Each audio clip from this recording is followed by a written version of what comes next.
Who would be a Wolves fan, eh? On goes Paul. People might yet win it here for Wolves. Flash in the shot. What a goal!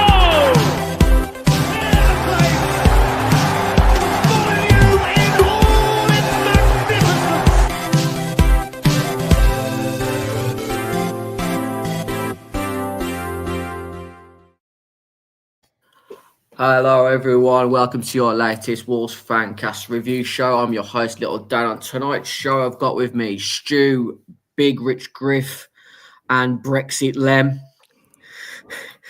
I'll come to you first, Stu. Made the travel yesterday to the South Coast to one of our most probably disliked football opposition in the Fancast group. I'd probably say there's quite a lot of disdain for Bournemouth in recent years, ever since the way they sort of triumphed through the Championship, or the EFL, if you want to call it that one game where we lost 2-1 at home to Bournemouth and Van La Parra got sent off, still irks a few. Your thoughts going into yesterday's game, how much you thought we could grab the win and the lineup when you saw it come out at 2:15? I mean, for one, the whole Bournemouth thing was self-inflicted on their part, and it was the whole little old Bournemouth thing that rolled a lot of us up. That it was very much not little old Bournemouth. They were backed by a Russian billionaire at the time, and now an American billionaire. So it makes no difference, does it? They've got ideas above their station. That's the kind of the I'm sure of it, really. Most of the fans who've been there for the whole journey are normal people, but the newer ones who they've collected along the way are fucking insane. And they're some of the most unhinged people, even worse than Arsenal fans, which takes some doing. So going into that game, you think, well, okay, I know. They're bad. No one's worse than Arsenal, Stu. Come on. Some of them, not all of them, but Arsenal have got the advantage of having more of them. I think that's the problem. If there was more Bournemouth than there is, I think it'd be a closer race than you expect. But now, going into it, I thought, well, we're playing well. Bournemouth are they're not the super scary Bournemouth for some reason. I just woke up having gone to the Martin Kemp 80s disco show on Friday night at the Wolf Run, which was rammed, by the way. Joshua has no idea who Martin Kemp is, Stu. Yeah, well, this is what we're here to... But because of his son, I think, and that's it. Yeah, Ronan. Yeah. See, we're here to educate as well. So he's a prick as well. Another Arsenal fan who's a prick. Roman Kemp. He looks like he's on flipping a Zempic when he was on the One show the other night. Well, it's DNA. They can't help it.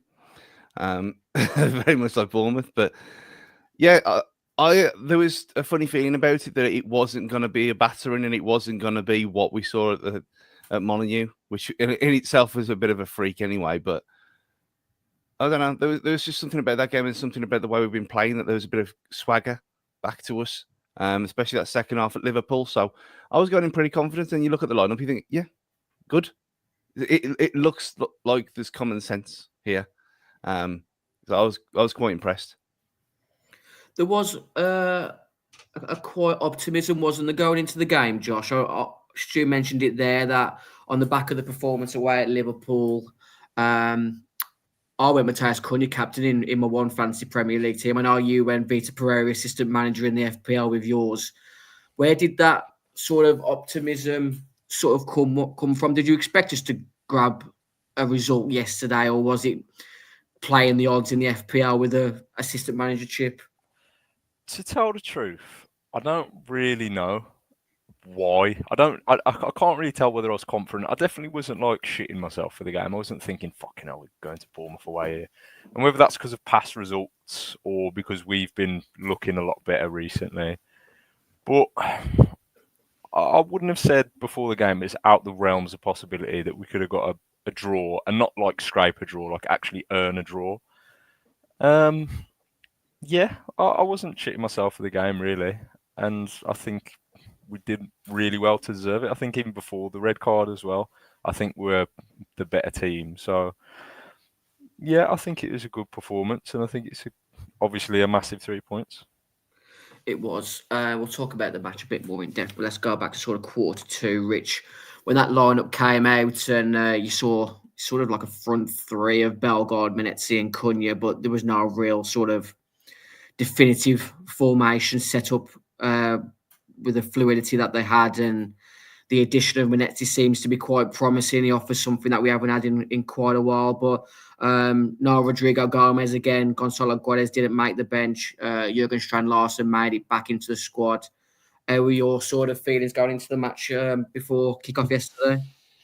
Yeah, I think to say the second half performance against Liverpool was, it's decent. We, should have obviously got something out of the game. So going into this game, I wasn't really worried. Bournemouth, they're in, they're fourth or fifth, whatever. But I think it's still a bit of a false position, but not on points they've got. But I think when the other teams start firing and start going up the league, they'll drop down a little bit. But I know they've got a lot of injuries too. Fair enough, but whatever.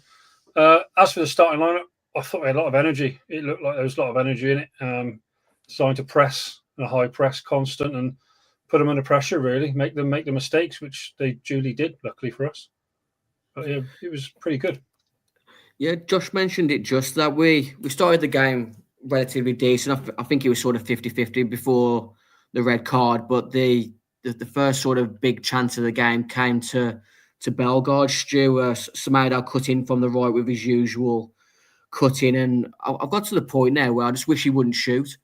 But I couldn't knock him at that time. He rifled the left foot shot. I think he sort of ricocheted off the post, fell back to Bellegarde, and Kepa made a really good save. But it was just sort of feelings within the ground in that sort of first period before the red card. Well, it was positive, wasn't it? It wasn't like the pathetic showing in the first half last week where we just went and expected to be done over. It was like, okay, we're going to carry on from where we left off in that second half at Liverpool, and Semedo shooting and getting one almost on target is a miracle in itself. And I thought Kepa had gone with a double save at first from where we were. And then seeing it this morning on Match of the Day, you think, oh, he was actually closer than I thought. But yeah, that second half that second save is superb from the one from Bellegarde. It's a reaction. He was the world's most expensive keeper for a reason at one point. The fact that he's at Bournemouth anyway is bizarre to me. I think he's had a bit of a raw deal over his career, old Kepa. But yeah, I was impressed because it is like the whole thing that Vita Pereira came out with and was talking about the whole, this is our identity. We want to go at them. We want to play our way and we want to play with intensity and passion. And you saw it straight from the off. There was no being scared of Bournemouth, which no one really should be anyway. So yeah, I was impressed. And I think before the sending off happened, we could have been two or three up anyway, regardless of that. Yeah, I think we started pretty well. It's always going to be difficult. I think the way that Bournemouth play, they don't really, their sort of build-up play isn't really a slow build-up. They want to get into your half as quick as they can. They want to press you high. And they just want to be effective as much as they can without being sort of slow in the build-up, which I think under Gary O'Neill is what we became so regimented in doing. There was no sort of belief. I think every time Bournemouth go on the press, they believe they can create a chance. And I don't think there'll be many teams that go to Dean Court and get a result there this season. I think it's only sort of Liverpool that's won there in the last sort of few months. And then I hadn't even realised that we haven't lost at Dean Court since we've been in the Premier League. So that was another thing that probably gave us a bit of optimism, which we probably didn't sort of account for before the game. But when you look to sort of the results that went for us on Saturday, it was huge that we got 3 points yesterday, Rich. Oh, yeah, massive. I think we didn't underestimate how hard it would be. It wasn't going to be an easy game down there. But yeah, so results definitely, especially with goal difference as well, a clean sheet, which let's be honest, that's quite hard to come by with us, especially the last 12 months. But yeah, obviously Ipswich getting a battering. Looked like they were going to turn that around at one point when it was 2-2, but got disallowed. So yeah, they ended up the same as Southampton, another 4 conceded. It's tricky. Again, the bottom 3 all conceded 4 goals, which is pretty mad. It helps us massively in a way. Because they're almost turning those goal difference into an extra point or two, isn't it? Because they've got the goal difference is massive. So for me, yeah, big chance for us now to push on this week really and try and hopefully within 2-3 games of us being safe, if not already nearly.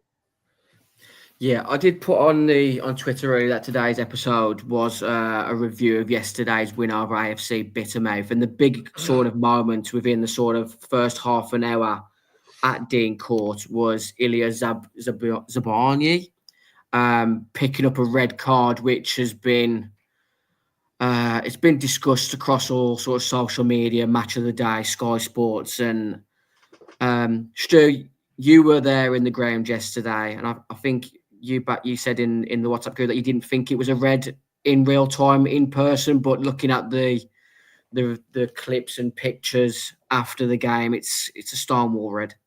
Yeah, I mean, I barely thought it was a foul, to be honest. Watching it live, and it was all a bit strange because obviously he goes down like he does anyway, Nuri, a lot of the time, so you can kind of cry wolf on that. But there was no like massive overreaction and no one like crowding around the referee like we've seen in the past. So it was kind of okay. It's a booking. Has he said something? Has he moaned too much? And then you see him marching towards the little screen, and you think, okay. And then it wasn't until one of you put that screen grab in the group chat, and I saw it because obviously there was no Wi-Fi there. Well, yeah, you can't argue with it, can you? I know what they said on Match of the Day was ridiculous, and yeah, he wins the ball and he goes over the top of it. He only goes over the top of the ball because he's high in the first place. I mean, like that's if he's sliding across the ground, he doesn't bounce up on top of the ball and then onto someone's shin, does he? It's not possible. It wasn't danger. I don't think it was intentional, but it's reckless and it could have done serious harm to him. We've seen it before. We saw this kind of tackle in the past, and it is always a red card. If you want to be old dinosaur football about this, do you want people sent off for this, which is just a strong challenge, which is over the top of the ball? If you're wearing proper shin pads, probably not. But this is where we are in 2025. That is a red card. It's not going to be rescinded. And he was rightfully dismissed because it's a bad challenge. It's the Willy Bolly at Man City, which is pretty much a replica of this, isn't it? There's quite a lot of force with it, but it's, like I say, it's over the ball, and it doesn't even get enough contact on the ball for it to even be questioned. How the pundits on Match of the Day tried to defend this and say that Bournemouth was hard done by, Rich, is flabbergasting. But your thoughts on the red? You might feel different. I'm going to assume you don't feel different. No, I don't know. We've been punished many times for something similar, if not a lot less worse than that, to be honest. It's reckless. He's endangered player. The foot is obviously planted. Yes, he's slightly touched the ball, but we obviously have had sending off in the past where we've gone through the ball and then hit the planted leg the other side, and that's a red. So for me, like I said with Stu, it's endangering a player. I think, to be fair to Nori, he does play up a little bit, but looking at the stills, it looks horrific on that still there. You'd assume he's probably come away with a broken leg almost with that, and he's not played on, but he's played on and kind of walked it off a little bit. So he's got away with it. But yeah, I don't think if it's the other way around, we can even moan about that. It's end off, and they just need to shut up and get on with it. They made a mistake, and yeah, he got a bit excited and overexcited if anything. So yeah, it's a red all day. I don't like when people say you shouldn't use stills for VAR decisions, but how could you justify those two stills that you can see on the screen there as that he might have made a good challenge before it?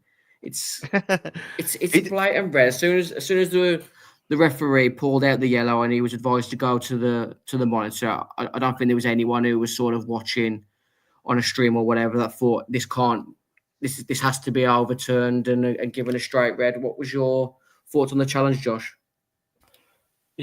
It's the only argument I have seen is the same as what's just been said. He got the ball, but yeah, fair enough. He's rolled off the top of the ball and caught his shin. But the only way that you roll off the top of the ball and go through on someone is if you're already too high. And again, like Stu, I don't think it was malicious. I don't think he's tried to hurt him or tried to even foul him. But he has, and whether you mean it or not, things happen. It's a red card. And you just said something, and I agree. If the ball's coming into the box and someone's headed it, and you put your stud 6 feet in the air and boot it away, but you also catch someone in the face, it doesn't matter that you've made a great goal line clearance, a great challenge. you've still endangered an opponent, so it's a red card. Yeah.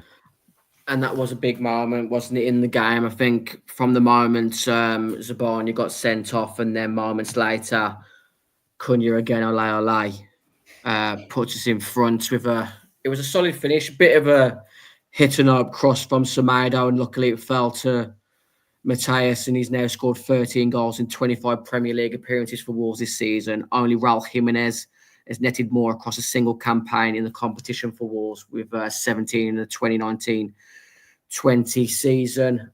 Josh, your thoughts on the goal that finished the player in form with 4 in 4?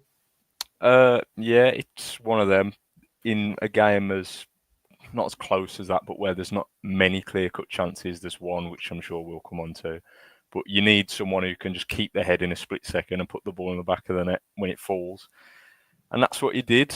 I don't think he was excellent yesterday. I still think, and maybe people disagree, I still think he's a bit lazy at times and strolls around sometimes as if he is the main man, which fair enough he is, but you still need to put the effort in. But the fact is, without him, we'd probably be a place or two lower than we are, and we'd go down without him. So you can't really complain too much. And all you can do for the next 2 or 3 months is just sing his name, hope he scores more goals. What's your feelings, Josh, on the way that sort of the contract situation with Cunha has unfolded? Because obviously there's people still willing to sing his name, still willing to support him. There's a few people in our WhatsApp group that he's really fallen out of favour with, and they're struggling to sort of stick behind Cunha the way that he's to somehow they've worded it, held the club to ransom over this contract. How do you feel it's unfolded? And after the Ipswich game, I lost my head with so many players in the team, and mainly like Cunha. And I do get really frustrated with him. And there's times where he strolls about, and I think, show some energy. Or I can't remember what game it was. Fans were singing his name. He's walked past the fans. I can't remember if we were home or away. And he's just not even acknowledged the fans. I know it's such a small thing. And I was like, do you know what? I'm done with him now. Just get the good money for him. But then he scores a goal. And I think, forget that. I'm going to sing his name. So, I don't know. Like, he's going to go. He's one of the best players I've ever seen in my lifetime for Wolves. Is he too good for us? Yes. Just going to try and enjoy him for the last 3 months, and hopefully somehow in some miracle he lifts the FA Cup at the end of the season. Can't ask for much more than that. Stu, your thoughts on how Cunha's sort of contract things unfold in recent weeks? Obviously there's one young lad within our WhatsApp group who has really got a lot of what's it called, knives out for Cunha at the moment, and rightfully so. He's got his reasons, but and I'm also seeing it on social media how fans can't sort of grasp how the club have agreed to this new contract terms. But if he has employed that he's going to down tools for X, Y, and Z, whether he's not being allowed to leave in January, or if we get relegated, there has to be a low release clause. Your thoughts on the whole contract saga with Cunha? Because he said earlier on in the week that he had no intentions of leaving in January in the BBC interview this week, but he's got a gorgeous smile and lovely little ears, and I think I'd believe anything that he told me. But out of the sort of written text and whatever, he has held the club to ransom and got the best deal out of this. I mean, I don't really care about all that stuff. I mean, he's like Josh said, he's too good for this club. He's the Champions League player, and he's here because, like he said in that thing with Football Focus yesterday, we took a punt on him. We resurrected his career. We were the ones who benefited as much as he did. I don't really mind players wanting to better themselves. There's ways you do it, and there's ways you don't do it. If he's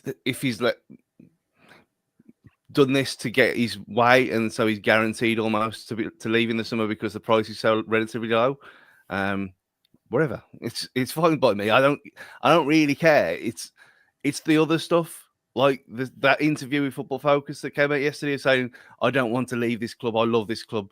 Just don't fucking say anything. We all know. We're not stupid. If you're just honest, and then more respect for them if they're just honest. Like, yeah, I signed a new deal. We'll see what happens in the summer. Almost like he did in that contract signing video where he was kind of hinted at, yeah, I'm going to keep this club up. Good, fine, great. I'm not going to sing his name again for the rest of the season, even though that song was quite funny and quite catchy yesterday. But I will say one thing about it. I don't trust the majority of our fans to not start singing that before he's even done anything, by the way. It makes sense when he scored a goal or come up with an amazing assist to sing Cunha again, ole ole. It makes actual sense. But to start the game, which we all know what's going to happen on Tuesday night, that's what's going to happen because it's the new song and it's the new flavour of the week. But for me personally, you treat people like fools, you get treated back like fools. Great. He's been a brilliant player for us. He's still doing it. He's got that swagger and arrogance, and he kind of deserves it because he's way too good for us. But at the same time, don't expect to be worshipped like Raul was and like Neves was, and to an extent Moutinho as well, because you leave like that, that's what you're going to get in return. Maximus Wright said, Balls and Laetitia are so rare now. I don't think Cunha has done much wrong. A few bits of dislike, he's still doing his job. And if 62 million keeps his head and keeps us up, so be it. Yeah. I think that's the sort of the situation with how football's become a bit unsavoury in my eyes now, because Bull and Laetitia have been sort of quoted there. Bull and Laetitia would probably were paid way more than what they deserved at those particular clubs at those times. Whereas footballers nowadays don't even you get academy players who haven't even played 5 Premier League appearances who are multimillionaires. I think there's that much money in football, and there's no need for players to be loyal because they can just earn more money elsewhere if they really want to. If they have really good agents enough to broker it. We needed Cunha to stay. I said at the start of the January window, if we could keep Cunha in the January transfer window, that would probably be our best bit of business. They managed to bring in Agbadou and Manetzi, who have looked very good in the appearances that they've made so far, but keeping Cunha was always going to be the big difference. I said on numerous shows, I felt it was always going to fall down to who scored the most goals out of Matheus Cunha and Liam Delap, and thankfully Matheus got another yesterday.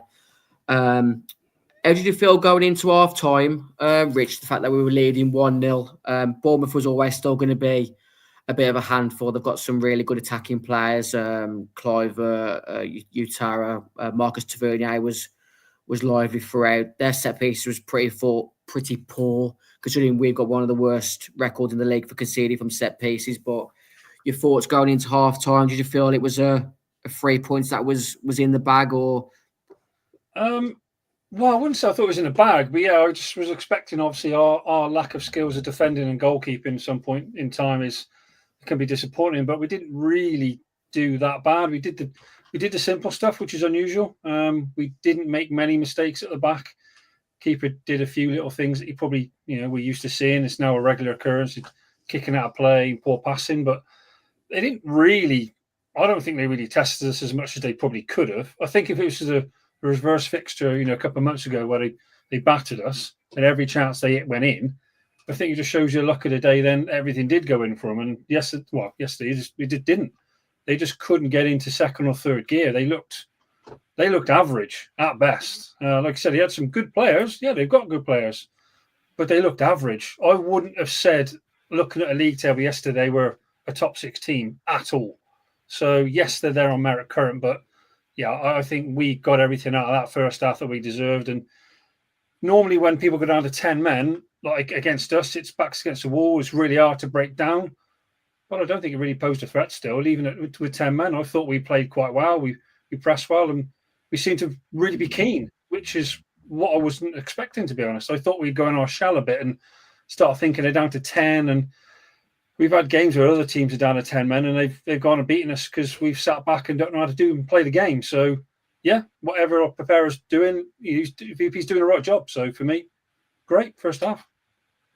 was a tough decision to make, but thankfully Vitor made the right decision yesterday, Josh, avoiding a repeat of the Arsenal game where João Gomez was on that yellow card tightrope. He brought on Strand Larson at half-time, and we probably should have went on to score at least one more to seal the game, but your thoughts on, thankfully, Vitor making the right decision there?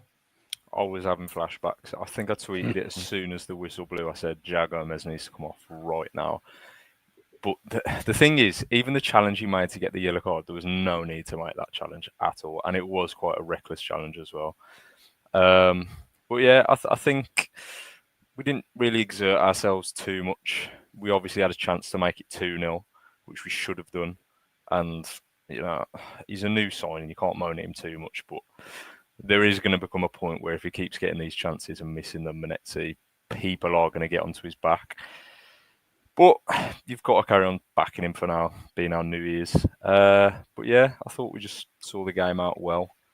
I don't think we're really in that much danger at any point. The only thing I did think was similar to what's just been said, were we going to come off the gas a bit? And that's what I thought when they got a red card, which is probably a bit backwards, but I thought, they've got a red card. What if they just sit in deep now and want to play on the break and we kind of let off the gas a bit? But thankfully, we saw it over the line. That probably might have been their best way to actually get something from the game yesterday morning if they actually did sit back a lot more than what they did and just conserve their counter-attacks for a bit more clinically. But they did try and still play us high at the pitch. I think they had like sort of one centre-half for the majority of that second half, which was that Dean Huijsen, who looks very good. Zabani, I didn't really realise Zabani was only 22. I thought they were really good defensively. They have been good defensively all season. Kirkes is always a bit lively, but apart from Jose Sarr having to come off his line pretty quickly a couple of times and handling crosses into the box, like Rich said, they didn't look a top six side considering where they are in the league. But your thoughts on the second half, Stu? And Josh mentioned it, just the chance that Marshall Menezes had. I said after the Liverpool game, I'm refusing to shave my beard until Marshall finally lands one in the back of the net, and that was the moment where I thought I was about to get the trimmer out, but somehow he managed to skew it wide. Your thoughts from within the ground when he missed that chance? I thought it was going to be, oh, that's our chance there, and this is where we go and blow it. I couldn't believe it. It was one of them because it was such a good cross as well, and you think this deserves something at the end of it.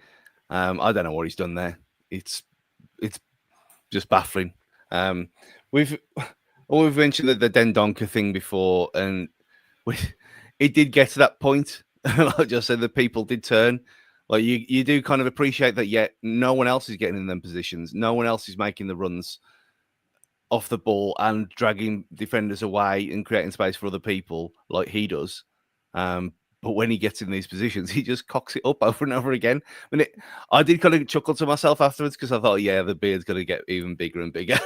But there's something infectious about him. I like him. He seems, considering his age, he seems very raw. Like he hasn't, I know he's been playing in France, but it's not a Premier League. But still, he's got confidence with him. And I like that. And I like the fact that he doesn't hide, even though he does miss these chances all the time. And he probably could have had about 4 or 5 goals already in his short spell here. So, but he was saying that normally you'd say, okay, that is your chance missed. But it didn't feel that way. It felt like we were in total control. And even though we were only had the 1 goal, it felt like they were conserving energy for Tuesday night, which is a mental thing to say considering where we are and our situation. And the fact that they had 10 men, and we are, as Rich said, we're not the best defensively this season, especially without Agbadou. But I never had any doubt. Like it felt comfortable, and the players seemed to have the confidence and the swagger coming off all of them. I mean, when Giga came on, he looked terrified. He looked terrified of life. I've never seen anyone so scared of playing football before. Maybe because he's slightly out of position, that we're actually leading a game and there's a clean sheet on the line. Maybe there's a bit of contributing factor of all of it, but he was the only one. But then he kind of, once he settled down, he was okay. But it felt remarkably chilled yesterday, and I don't know if it was the 2 gallon that I consumed in 22 hours beforehand, but it was a good feeling, and it was weird. A few comments on YouTube. Deborah the Zebra saying he's a marshal, he can't shoot very good. Hate just commented, Dan, you're going to have a beard longer than Manny Sings if you're waiting for Minetti to score before you shave. Tony's comment is saying NASA jittery, because that's how he looked, didn't he? I think from the moment that he had to tape up the ring that he still had on when he was being brought on was an embarrassing moment. And then from that moment, like Stu said, we were sort of, fighting for a clean sheet. You're making your debut in the Premier League next to Matt Doherty and Toti Gomez, who he hasn't really played a competitive game with. Probably a lot of things going through his mind about not wanting to cock up and drop the team points, because that's the thing, isn't it? You new player coming to a new team, you want to start off well. You don't want to be having that sort of cloud hanging over you if you've made a mistake in your first game that's cost the team points. But I was surprised that he took Breno off, Rich, but another player who was on a yellow card, and Vita seems to be learning his lesson. Yeah, I think he doesn't want to be bitten twice by that kind of thing. Let's limit it. He obviously believes in the players he's bringing on to, not get a booking or sending off, and are going to produce. So yeah, fair play to him. But yeah, I think sometimes you can get away with certain players, but I think Bruno had a couple of areas yesterday where he looked a bit out of sorts. He's probably not been the best over the last few weeks in my mind, but yeah, he's all right. As obviously he's settled in now. Obviously, he wasn't going to be here at the start of the year. He was on the transfer list, ready to go, wasn't he, Bruno? So for me, yeah, it's a bit of a tricky one yesterday for him to get through. Got a booking, but yeah, I think it's a sensible idea to take him off, limit the issues, and yeah, give to obviously him a start a game on, but. Yeah, like you said, he was tricky when he came off the bench. Young lad coming from obviously France, and now he's got a lot to learn. He's got to settle. We've got to give him plenty of time, and both the lads obviously. In fact, all three have come, haven't they, from France? So I think they're pretty. They just got to be settled. Just got to wait and see what happens. See what they produce over the next 18 months, whatever. And hope we bought well. Yeah, hopefully. I think it'd be interesting to see who takes that sort of right centre half position. In the coming months, because Matt Doherty still is putting in performance after performance, which justifies him starting at the moment. We put a tweet out earlier saying that we've got a new Matt Doherty t-shirt thanks to our Danny Paoletti Out of Darkness Cometh Light comment on a previous episode. So take a look at our Wolves Fancast team store when you get a chance. In Jürgen Strand-Larsen's post-match interview with Mikey Burrows, he said he was frustrated that Wolves didn't get the second goal and that we had quite a few chances. I think Semedo missed another big chance before Pedro Lima came on. I think Pedro Lima had another chance where he shot from outside when he probably could have played Sarabia in. And then I think there was also another opportunity where Pedro Lima put a ball across the box and Dean Hoyson made an outstanding block to stop a Strand-Larsen tap in. But did you think, Josh, that it looked like Wolves were conserving energy in that last period? I think like Stu mentioned earlier. I'd agree that we didn't look like we were going at 100%, but whether that's to conserve energy or whether we were really hesitant of conceding a goal, like shit scared of conceding a goal, so not wanting to do too much. I don't know. Do you know what? This is really bad, but if I'm not at a match and I watch it on telly, I've got a terrible memory. So I can barely even remember like key moments from the game. But I think that kind of tells the story that not much actually happened. There's the Minetti chance. I remember one of the Pedro Lima chances. But other than that, I don't really remember too much happening, which I guess kind of makes the point that we probably weren't going at 100%. And yeah, I suppose so, yeah. But I think if we can get something Tuesday and we have reserved our energy for it, then it's worked out, hasn't it? Tuesday's another huge game now because the 3 points that we've picked up. I think if all of us was offered a draw pre-match yesterday, we probably would have took it. So we've gained 2 points mentally. So if we can get another 3 points at home to Fulham on Tuesday, give us a lot more confidence going to Bournemouth away next Saturday in the FA Cup. And I think you get past that Bournemouth game in the FA Cup and you start sniffing Wembley. I think if we can get an home draw in the quarterfinal, I don't care who it's against. I think Molineux under the lights in the quarterfinal, I think we'll beat anyone. I think it'll be another one of them nights similar to Man United when we beat them. I think the atmosphere and the momentum and the belief that's building within the fan base, if we can get past next Saturday, is huge. But I was really happy with the way that we ground out the 3 points yesterday, Stu, and two players I really want to bring to the forefront of giving praise. Firstly, Andre, who was outstanding in front of our defence. Part of the Rio de Wolverhampton click, as Stu showing on his T-shirt there, which you can find at our wolvesfancast.gmail.com store. And Jean-Rick Bellegarde, who was, I think someone else said in the comments just that, Deborah the Zebra again. Jean-Rick Bellegarde is like a new signing. He's really making that midfield role his own now, and his tenacity throughout the game yesterday was key. But give me your thoughts on Andre and Bellegarde, Stu, from yesterday's viewing. I mean, Andre's into about how Cunha's too good for us. Andre is something else. I mean, he wasn't great at Liverpool last week, to be honest. But against Bournemouth, when he's on it and when he's got that kind of that spirit about him, he's just a terrier. He's like a wall in front of a wall. He just does the basics so well and so effortlessly. And then when he needs to step up and he needs to put a block in or needs to make a tackle, he just does it. And it's like it doesn't faze him.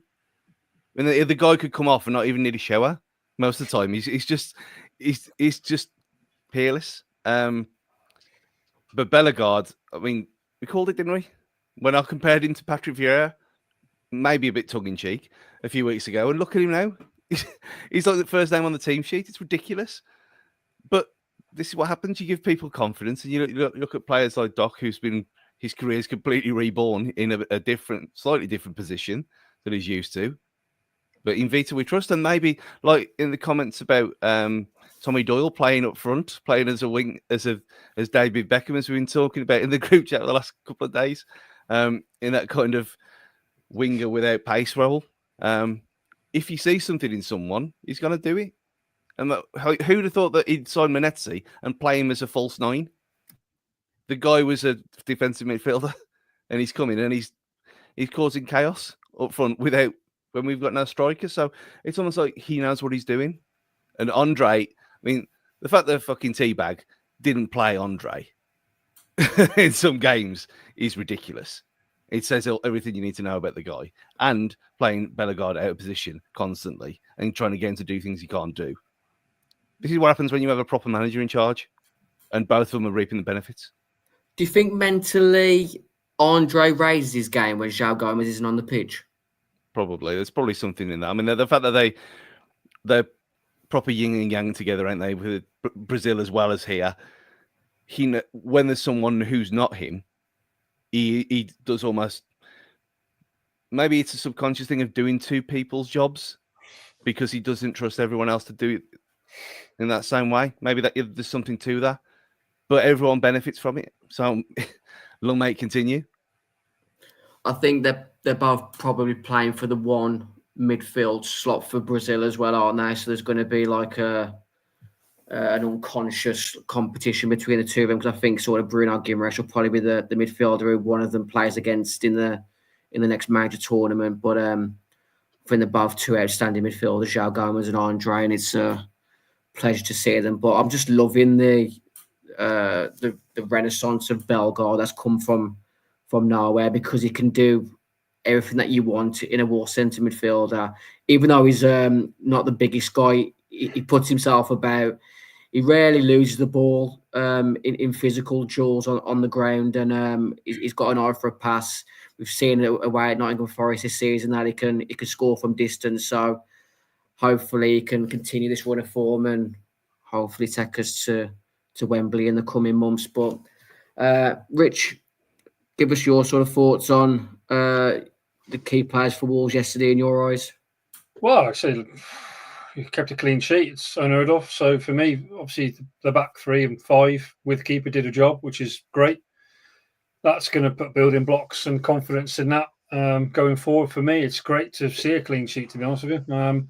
Midfield, we expect what we expect, and what we got yesterday was two battle midfielders in there, Gomez and Andre, doing what they do. How we've ended up with Andre, I really don't know, to be honest with you. I think he's head and shoulders above, like what he was saying, Josh earlier was saying about how good Cunha is.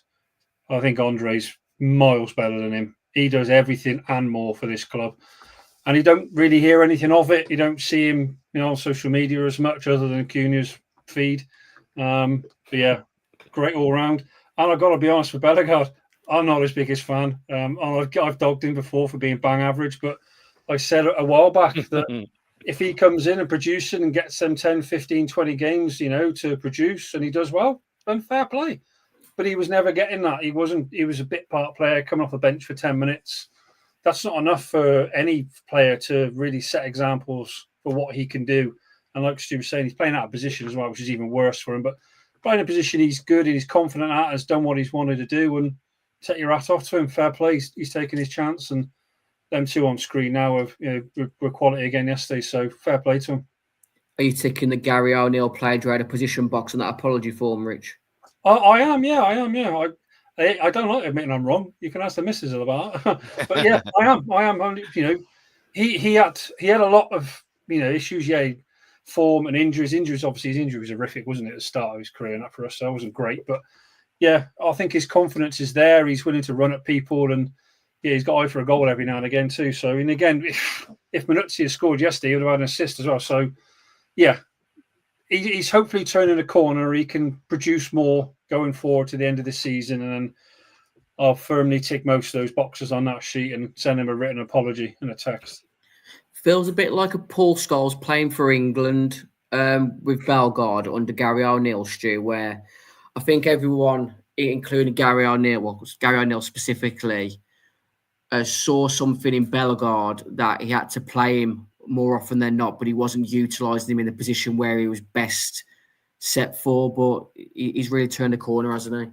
Yeah, and that was my not just my argument. There was a few people saying the same thing, that we can't judge someone playing out of position, and how good would Bully have been at left back, for instance, is the old one. But it's just bizarre. It's just because he could run fast and he could put a decent cross in. So let's play him out wide up front. Like, why? It almost makes no sense at all. When the Scholes thing never worked, playing Lampard and Gerrard together didn't work. Sometimes you just have to play people where they're supposed to be played, and with the best person for the job next to them. And in Bellegarde, with Andre, with Joe Gomez, you get the best of both. So it's the fact that the tools were there all along is what pisses me off more. That we've had multiple managers here. It's not just Gary O'Neill. Other people seem to have come in, and you think, well, where's he played in the past? And he's played all over the place, and he's never had a settled position through his whole career. And yet you look at him now and you think this guy should have been playing this role forever. But if he had been, with these kind of performances in the last couple of months, he would never have been at Wolves in the first place. And maybe people just find it's a bit like an inverse Joelinton, I suppose. Like, he was bought as a striker, he was shit at doing that. Put him in midfield, and he's a colossus. Similar kind of thing. Based on what you just heard there, Josh, who was your man of the match for the win over Bournemouth? I'm going to say Doherty. I just think he was class again yesterday. But Totti Gomez, like under Vitor Pereira, he's been incredible. I think we've conceded 3 goals with Totti Gomez on the pitch under Vitor Pereira. Which I think is absolutely mental. Like, someone needs to say to him, do not shave that beard. Like, under no circumstances shave that beard, because he's like he's prime Rudiger. Isn't it 2? No, he didn't play against Arsenal, did he? So yeah, just 2 against Liverpool. Yeah, say he's like 4 wins, 4 clean sheets before the Liverpool game. So yes, 2 against Liverpool and another clean sheet yesterday. You can see why he was linked to Real Madrid a while back, because he's that good, isn't he? Another one that could be another sort of Doherty type, pound for pound good signing if he's still here for a few years to come. Stu, I'm surprised at where this has come from, because obviously Agbadu has been massive for us, but since Totti's come back, we have looked a lot more sturdier at the back, and like Josh mentioned, Doherty's gone up another level recently as well. Yeah. I mean, we thought there's been a few of us, haven't there, that me and the traitor have always said that you play Totti in a back three, he's a world beater. Just don't tell, no one tell him. Just wait for him to listen to it on his own. Love you, Gully. But yeah, Totti in a back four just doesn't work. But Totti in a back three, he's superb. And he does do that kind of hybrid thing, and he does cover left back as well when Aït-Nouri goes and does Aït-Nouri things. I think that's more than anything else, that we're not getting overrun wide anymore because he's there kind of covering for him when he does something ridiculous. So that's eliminated. You've got his presence in the middle as well. Yeah, he's not the best ball player in the world, but who really cares? He's the defender. He's doing his job.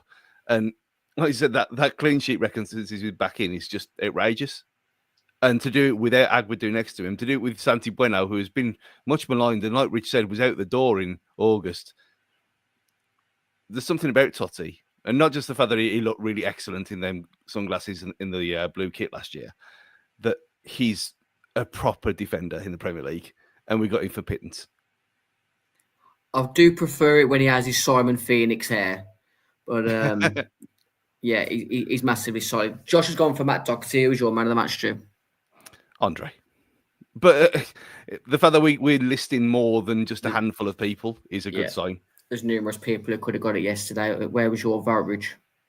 Yeah, to be fair, between those two, Doc really only made that one mistake where he made a complete air kick, didn't he? And they got in behind, but other than that, he was rock solid. And I really rate Doc. I don't think he's brilliant, and he's never really let us down. He gets a real raw deal, I think, with some of the Wolves fans. They criticise him for everything possible, but he don't really let us down that often. Yeah, Totti, maybe really. You think about it, you say another clean sheet. His pace is the one thing that gets him out of the mistakes that he potentially makes. And, sometimes he's the same. He looks like Bambi on ice 1 minute and then Rudiger the next. It's just who he is as a footballer. But, yeah, I'm just going to say he's starting to read the game a little better. As you were saying, that he covers the left-back role quite well, having been obviously playing left-back too. But, yeah, fair play to him. He's another one that's really settling into a role. He knows what he needs to play, and he's starting to play the right way. He'll probably play his way back into Portugal as well, to be fair, into the team, in my mind. I need to give a shout out to Semedo as well. That was a proper captain's performance yesterday. He has turned into the leader that no one knew he was. Maybe even himself. Strong call. I think he's done really well. I said before, he ain't like another shouty man like Cody was. He's sort of fallen into the Kilman. Lead by example. Lead by example. I think he sets the standards on the training ground. I don't think he slips from that, from what you gather, the things that he comes out with in interviews. Just needs to get a goal. Honestly, if he could grab the occasional goal as well as he bombs up and down that right side, he wouldn't be at Wolves, would he? That's the situation. If he had more goals or goal involvements in him, he wouldn't be at Wolves, would he? Because he's a solid right back, and Barcelona wouldn't have spent all that money on him years ago if he was a bang average right back. And we need to try and keep him this summer. I think Wolves staying in the Premier League will be key to that, but hopefully the club and Semedo's representatives can come to a financial agreement to maybe finish his career there, but we'll see as the months progress. But based on the conversations that we've just had and the fact that we have got a new T-shirt at the T-Mill store, I'm going to go with Matt Doherty as well for man of the match. And you can get his Out of Darkness Come of Light T-shirt in multiple sizes and colours at wolvesfancast.tmill.com. Thanks for joining myself, Josh, Rich and Stu on tonight's show. Wolves did run out 1-0 winners yesterday, and that took us 5 points, maybe call it 6 with the goal difference from the relegation zone after Ipswich, Leicester and Southampton all got slapped. Everton and Man United drew 2-2. West Ham picked up a huge 3 points away at Arsenal. But we have got Everton, West Ham at home to come and Man United away to come this season. Do you see any of those three teams being pulled towards that relegation zone, Stu? Man United, yeah. Because they're fucking awful, aren't they? I mean, it's so brilliant, the fact that my dad's a Man United fan. We grew up in the 90s having to suffer that stuff. And the ones who are die-hard Man United fans where we've been to Old Trafford more than them around here. It just gets more and more funny every week. And the fact that even Goldbridge is broken just says everything you need to know. We could it's 8 points now, yeah. Effectively 9 with goal difference, but we've already played 26 games. It is possible that we could overtake them the way things are going. Because how do they get better? You look at that squad, and it's one shambles to the next every week. And then Onana does something ridiculous like he did yesterday, and you think, well, when you've got a clowning goal, you've got players who don't like each other and are kicking off all over the place.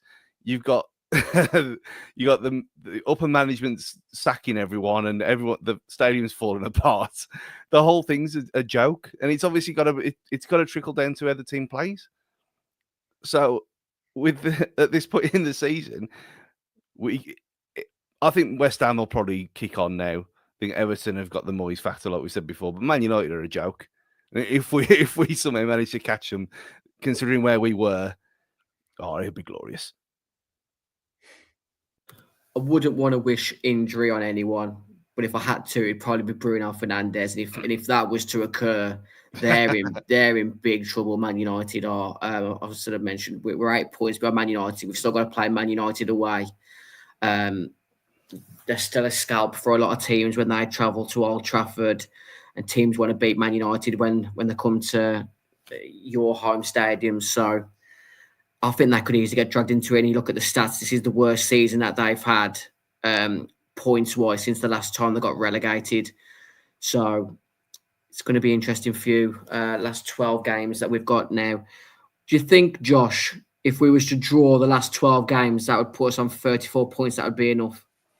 Yeah, I genuinely think that'd be enough. I don't know who Ipswich have got midweek, but I think if they lose and we win, I think we're as good as up after that, to be honest. I think we're a fairly good team who's been performing really bad, and Ipswich, like a lot of promoted teams, they come up and they're at 100%, that pure adrenaline, running energy, and I think you're starting to see it peter out a bit now.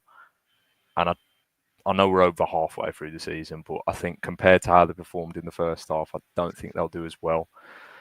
I don't think they'll pick up as many points. We've got an actual manager in charge now, so we should pick up a lot more points. Yeah, I think we could not win a game for the rest of the season and draw them all. I think we would stay up. Who are you most concerned ahead of sort of Ipswich and Leicester to pip us to that 17th place, Josh, if it worst came to worse? I don't know. It's got to be Ipswich just because they've shown more so far. I mean, I know they're on the same points as Leicester. I don't know how, because any time that I watch Leicester, they're fucking awful. Like, they are terrible. I don't know how Southampton are worse than them because they're so bad. But yeah, I'd say Ipswich are most likely, but it's like Luton. They just don't have the quality, I don't think. Stu, I'll make you laugh quickly. Southampton bottom, -42. Aaron Ramsdale captain. Watching the highlights of that game, and the fact that he got put on his arse and chipped twice in the same game, and was still one of the only ones to be applauding the fans at the end. What an absolute shambolic club that is. But I don't know what he was. I mean, it's kind of karma, the fact that he is what he is, that he's gone there and he's being spanked every week. Maybe he'll be nowhere near the England squad now forever, and we don't have to see his face again. But yeah, it's glorious. Fourth relegation, is it? Oh, fourth or fifth relegation on his CV now when this happens? 4, I think. He's overtaken Roger Johnson for the moniker of the relegator.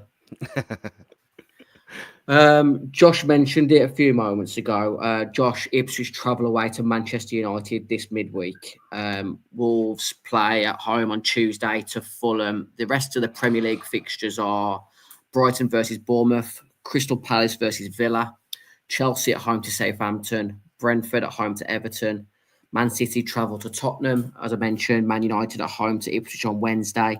Wednesday night also entails Nottingham Forest at home to Arsenal, Newcastle away to Liverpool, and the conclusion of game week 27 is West Ham at home to Leicester City.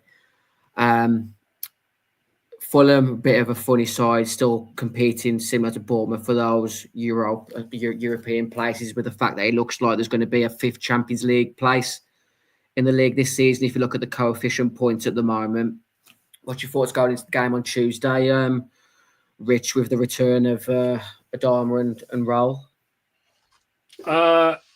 Confidence I think should be high with the squad and the fans alone, to be honest, because they were pretty awful yesterday against Palace. They had a lot of possession, but didn't really do a lot with it again. But yeah, they're a strange team. They're a bit like Bournemouth. They're there on merit for the points they picked up, but you've got to wonder if they really deserve it. Yeah, they played well at the start of the season. They picked up a lot of points early on, but yeah, for me, it should be a home win and just go on to the next game with confidence again. To be honest, I think we've just got to start rolling in the right direction. We really do. I don't fear many teams in the league, to be honest. And we showed up against supposedly the best team in the league and last week and did very well. Yeah, the first half was obviously pretty poor, but the second half we really battered them. So let's have some confidence. I just don't see what the issue is. Remember, and obviously Fulham, yeah, we've spanked them away. Let's spank them at home, hopefully. Hopefully. Your feelings, Josh, confident going into the game against Fulham on Tuesday? I think I mentioned just in regards to that FA Cup potential quarterfinal. I think Wolves are home to anyone at Molineux at the moment. I think there's a belief that's building, and hopefully another win Tuesday will help us going into the FA Cup fifth round at Bournemouth next Saturday.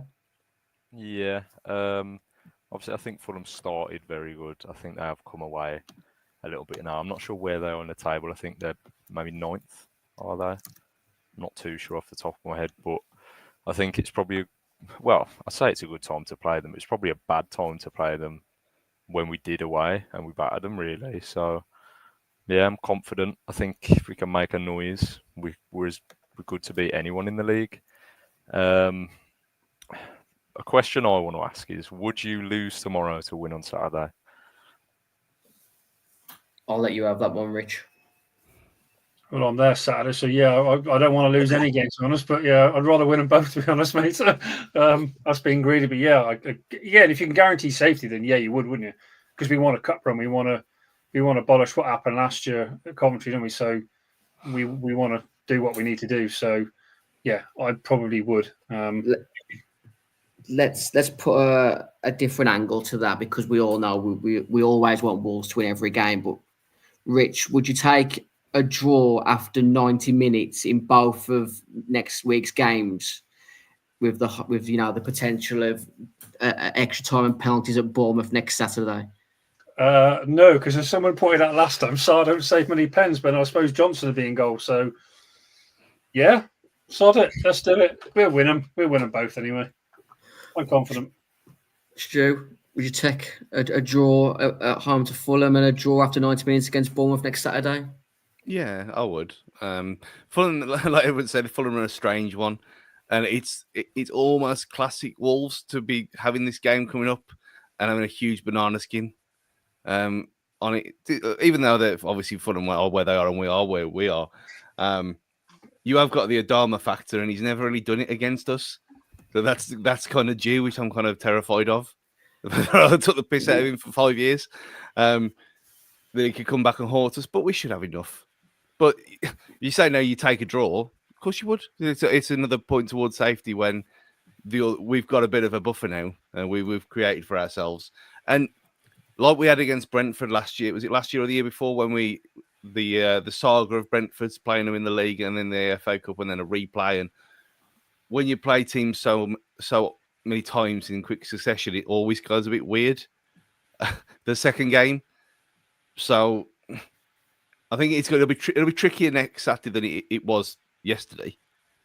Just for that reason that you're kind of feeling yourselves out, and not in that way, but the team will be mixed up a little bit. But yeah, if you put it that way, get a point, and you're half hour away from the next round, of course you would. It's a big week for Bournemouth. Looking at their fixtures, obviously they've got us next Saturday in the FA Cup, but they travel away to Brighton on Tuesday. They're currently 1 point behind Newcastle in fifth, who absolutely, well, they blitzed Nottingham Forest in the first half and just managed to get over the line with a 4-3 win today. If they lose to Brighton in the week, Brighton would go joint on points with them. It's still going to be a really tough task for Bournemouth to finish in those Europa League places. I don't think they're going to finish Champions League, are they? I think sort of the top five as it is now, Liverpool, Arsenal, Forest, Man City, Newcastle will probably seal those 5 places. So theoretically, we could end their season next Saturday if we were to knock them out of the cup. All they'd be doing is fighting for Europa League places now. But you look at the teams around them, Chelsea, Villa, Brighton. It's going to be tough for them to finish in the Europa League, Europa Conference League places, but it's all to play for at the moment. But I'd love to stick it to Bournemouth, Stu. Oh, yeah. No, we talked about it with our history with them. The fact that they've got this weird beef with us because they've got no actual rival, have they? Because they're so irrelevant. They're just Russian Warsaw. That's all they are. And they've got that whole thing of where they came from. We all know where they came from. They're a League One side at best, punching way above the weight because they had a sugar daddy. No other reason other than that. And then the parachute money that comes with her, and then the takeover that comes with that. So no one likes Bournemouth. No one actually likes Bournemouth. I mean, I'd rather Brighton go there. I'd rather Brighton pip them and Brighton get into Europe again because that's a proper club, a proper well-run club that know what they're doing. Not just another toy where they've got owners putting money in, and was it something like 96% of their income is TV money, because obviously they don't get any from corporate and ticket sales with a ground that small. That's no way to run a business. They shouldn't be there. They shouldn't be there. I've literally just looked on Wikipedia whilst you were talking. They literally have, according to this, 7 more seats or 79 more seats pending where you look compared to the Bescott Stadium. Yeah. It's calling them the Russian Warsaw is, I don't know how you can't describe it much better. And for them to sort of put the chest out with saying that we were, shit out in a victory yesterday and calling us poxy and so many other things that I saw on Twitter in the last 24 hours is boggling. I mean, after all the years of the Eddie Howe nonsense there, and every single game throwing themselves to the ground, trying to get every single little advantage possible. Was dark arts in football mentioned before Eddie Howe and Bournemouth? No, they pretty much, they might as well have trademarked it because it was ridiculous, the amount of stuff that they got away with as well. And because it was little old Bournemouth, no one cared. No one bought it up. And it's like, yeah, as soon as Brentford get up there and they start doing the similar kind of thing with a glove, and that's never going to be forgotten ever. Stuff like that. You think, yeah, there's ways and means of doing this, and there's ways of being clever, and there's ways of doing it with a bit of respect. But Bournemouth under Eddie Howe were a joke. Now they're crying about teams doing it to them. That's a bit of football karma. I saw a couple of Bournemouth YouTube channels where the one guy was moaning about there was barely any contact from Zabani on Ryan Aït-Nouri. And my mind instantly cast back to the goal that we had disallowed against them last season.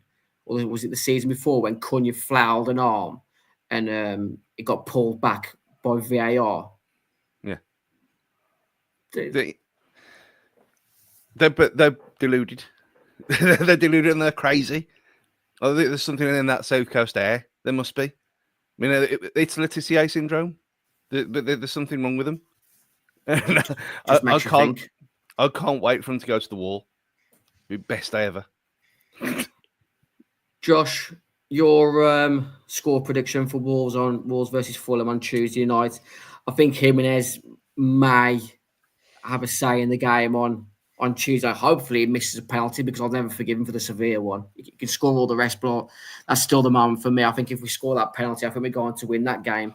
And he'll be still probably having sleepless nights over that miss at Craven Cottage earlier on in the season. But your score prediction for Tuesday? I was going to say he'll probably get one because he should. Do you know what it was? He should have scored that one, and now he'll score the most undeserving goal ever. But it's not going to matter because we're going to win 3-1. Thank you. Rich, like going to sound that 3-1, your prediction? Yeah, I was going to go 3-1 as well, to be honest, but let's go 4-1. Let's do them 4-1 home and away. 4-1 going into an FA Cup 5th round. Tasty. Stu, your prediction for Tuesday? I mean, there's too much positivity on this channel. Things need to get back to normal. I just think it'd be trickier than people think it's going to be. I think they're just because they are so up and down, and they seem to be on a bit of a low point at the minute. I think it'll just be a frustrating night. But fine. If it's a frustrating night and we get a point out of it, great. So I'll go with a 1-1. Yeah, I think it's going to be a similar game to last season before we exited the FA Cup. I think it's going to be a scrappy 2-1 Wolves. I think they might have the better chances on the 90 minutes on the day, but I think there'll be a couple of clinical moments. I think Cunha again, I'll probably score again, just because of the form that he's in and just the quality of player he is. So we'll be back on Wednesday evening to review Wolves' Premier League fixture at home to Fulham on Tuesday. Thanks for joining myself, Josh, Stu, and Rich on tonight's show in association with the Sports Podcast Network at fcquiz.app and the Boston Coffee Company. Head over to our fcquiz.app site for the latest Wolves trivia quiz that we put out. Try to every Friday. As I mentioned earlier, visit our T-mail store, wolvesfancast.tmail.com. And one last thing before we close, head over to our friends artoffootball.com because they've released a few Out of Darkness camouflage garments in the last week. Got one of their hoodies on at the moment, which I think is, as always, really well made by them and just some really quality garments. So head over to their art-of-football.com. Have a good rest of your week. I'm going to end it with the latest Wolves chant coming out of the away end. Have a good week. Have a good week. As always, up the Wolves.